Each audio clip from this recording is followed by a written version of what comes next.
Oh, hello everyone and welcome to yet another video on my YouTube channel Mr. B Does Electronics.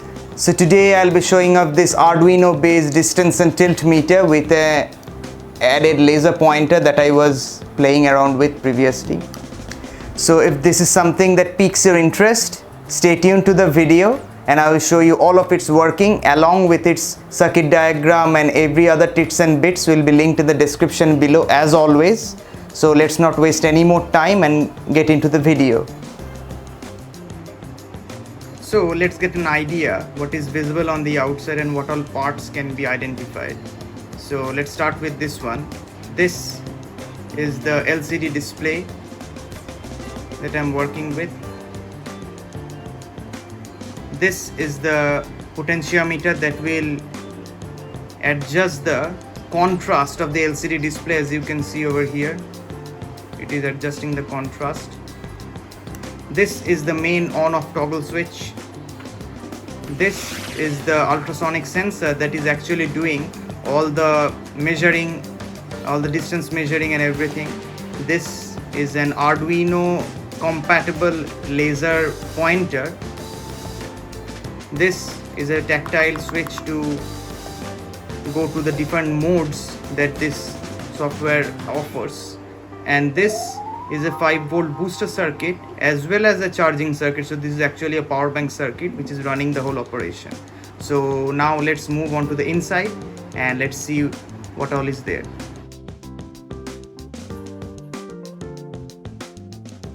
Three hours later.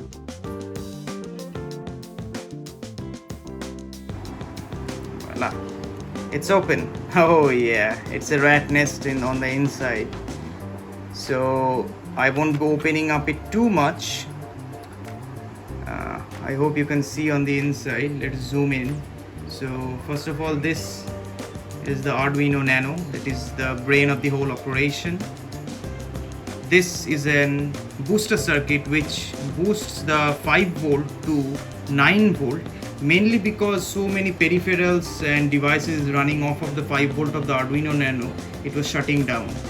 So that is why I had to add this one.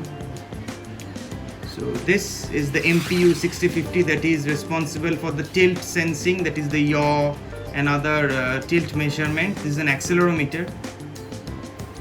And this is the LCD display. This is the back side of it. And this is the potentiometer that was talking about, which is connected to the pins on the LCD, and all of these diagrams will be given in the description below, so no need to get afraid of all these wires. And this is the Arduino compatible laser sensor that I was talking about, and it is running off of a single 18650, and the charging is handled. Let me just move the battery a bit. The charging is handled by this. This is a power bank circuit. It has 5-volt up or boost as well as the charging circuits necessary to handle this 18650, and also there is a battery management board, as you can see, BMS. I have just used a Proto Board on the underside, if you can see right over there, to mount the ultrasonic sensor to it and connect it with the Arduino on the underside also. As well as there is this tactile switch, as you can see, which changes the different modes. That is also mounted. And so this is a very simple device, but me being a civil engineer, these type of devices really intrigued or piqued my interest a lot. Like devices like these from various well-known companies, these are really expensive ones. So I said to myself, why not make one, as I have the necessary know-how. One thing to note over here is that the sheer number of the connections coming off of these LCD is because I am not using the I2C breakout board for this LCD. So anybody who is trying to attempt any project like this, I would really recommend you get the I2C breakout board for these LCD displays, because as you can see over here, the number of the connections that is coming off of these, and all of these are going to the Arduino, it becomes a real pain to connect all of these together. So just get the I2C breakout board and make your life easy. It's just a little bit of tweak here and there in the code also. So first let me show you the number of modes that are there in this software. So let me just turn it on and let me just adjust the brightness a bit.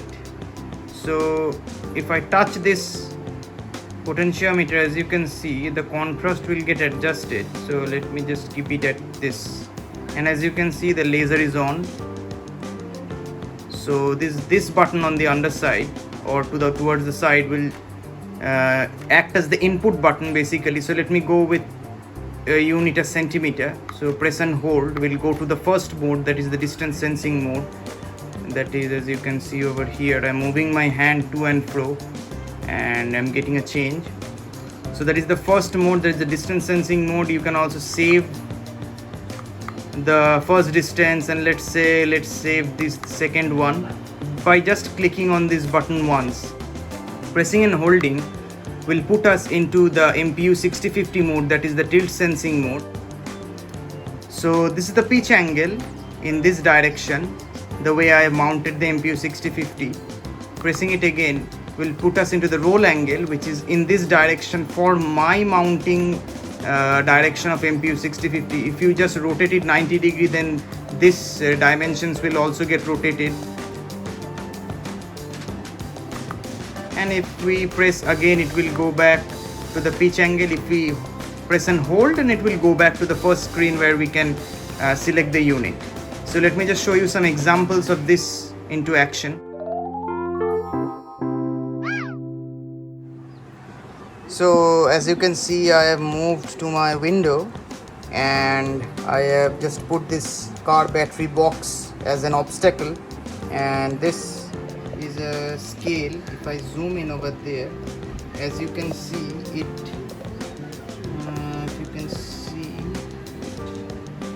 as you can see that this is exactly at the 30 centimeter mark.